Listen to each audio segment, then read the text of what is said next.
Bonsoir à tous, bienvenue. Nous sommes le mercredi 31 août et comme chaque mercredi, le pape a rencontré aujourd'hui les fidèles place Saint-Pierre pour sa traditionnelle audience générale.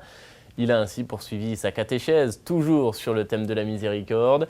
Et cette fois-ci, le pape s'est appuyé dans sa réflexion sur l'épisode évangélique de la femme guérie en touchant le manteau de Jésus. C'est un acte de foi que le pape a commenté. On écoute un résumé de sa catéchèse. Frères et sœurs, dans sa miséricorde, Jésus guérit non seulement les personnes de leur souffrance, de leur isolement et de leur honte, mais il les réintroduit dans l'amour de Dieu et les rétablit dans leur dignité.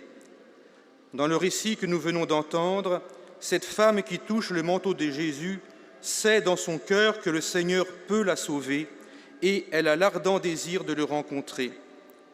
En touchant le manteau de Jésus, elle manifeste sa foi et son espérance. Lui en est touché, il la regarde avec miséricorde et tendresse. « Confiance, ma fille !» Il réalise ce qu'elle désirait secrètement dans son cœur, une rencontre personnelle avec lui. Non seulement il l'accueille, mais il la trouve digne d'une telle rencontre. Jésus est l'unique source de bénédiction d'où jaillit le salut pour tous les hommes. Et aujourd'hui également, à l'issue de l'audience générale, le Saint-Père a rencontré des médecins réunis à Rome pour le Congrès mondial des cardiologues. Le pape, dans son discours, a rendu hommage à l'action des médecins, mais il les avertit aussi de la nécessité d'une purification de leurs pratiques. Retour sur ce discours avec les images de la télévision du Vatican. Ce mercredi à Rome, à Fiera di Roma, le parc des expositions de la capitale italienne, le pape rencontre des milliers de médecins pour la conclusion du Congrès mondial des cardiologues. Dans son allocution, le Saint-Père rappelle que le magistère de l'Église a toujours affirmé l'importance de la recherche scientifique pour la vie et le salut des personnes. L'Église, a-t-il aussitôt poursuivi, non seulement vous accompagne sur ce chemin ardu, mais s'en fait aussi la promotrice et entend vous soutenir parce qu'elle comprend que tout ce qui est fait pour le bien de l'homme est toujours une action qui vient de Dieu. Le pape a souligné ensuite que l'ouverture à la grâce de Dieu, faite à travers la foi, ne blesse pas l'esprit, mais le pousse au contraire à aller en avant vers une connaissance de la vérité plus ample et utile pour l'humanité. Pour atteindre cette connaissance globale de la personne humaine, le pape appelle les cardiologues et plus généralement les médecins à se purifier. Alors que cela éloigne les toxines qui empoisonnent la raison dans sa recherche de vérité et de certitude, cela conduit à regarder avec une plus grande intensité l'essence des choses.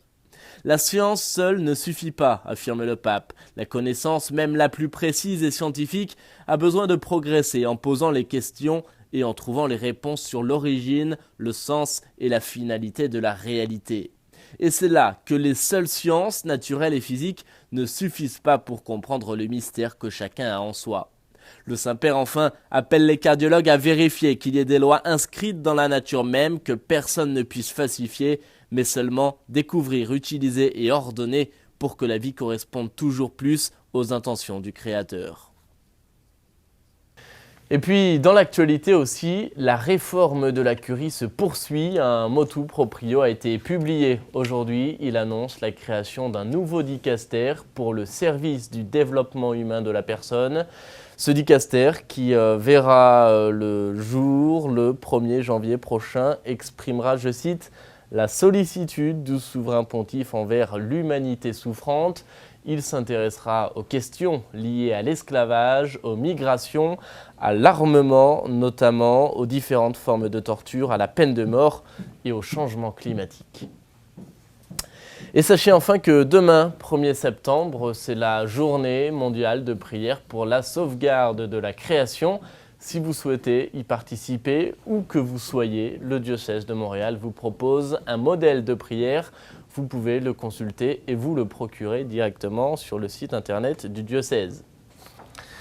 C'est la fin de cette émission. Merci de l'avoir suivi. Je vous souhaite à tous une agréable soirée et je vous dis à demain.